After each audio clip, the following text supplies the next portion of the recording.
Switching gears now to national security, a former CIA software engineer convicted in what the judge called, quote, one of the most brazen and damaging acts of espionage in American history. Joshua Schulte is facing up to 80 years in prison for leaking classified information to Wikileaks back in 2017. The leak, called Vault 7, revealing how the CIA hacked Apple and Android smartphones in overseas spying operations and efforts to turn smart TVs into listening devices.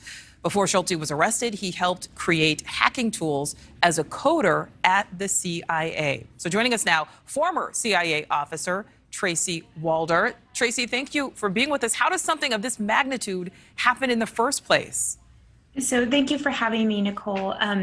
Yes, that's really the million-dollar question, is how does something like this happen? It's my understanding, too, that he stole the backup files and uploaded them to a rather public website. I think what we need to look at is what was security like and what was the background check procedure like for him. It's my understanding also that he was caught with a lot of child pornography. And so I'd be interested to know, typically we come up for background reviews every 5 years, and I'd be interested to know if he had had a re-up on that background investigation. And Tracy, should Americans have faith in the integrity of such a massive agency like the CIA at this point after hearing about this?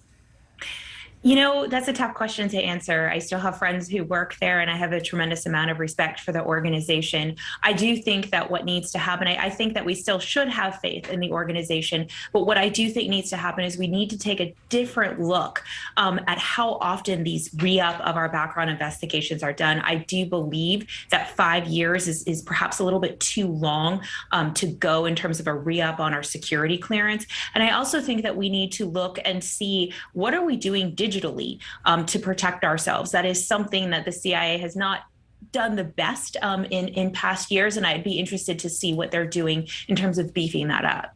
All right, Tracy Walder, thank you. Thank you. Thank you for watching. Go to newsnationnow.com to find NewsNation on your television provider. And don't forget to click the red subscribe button below to get more of NewsNation's fact-driven, unbiased coverage.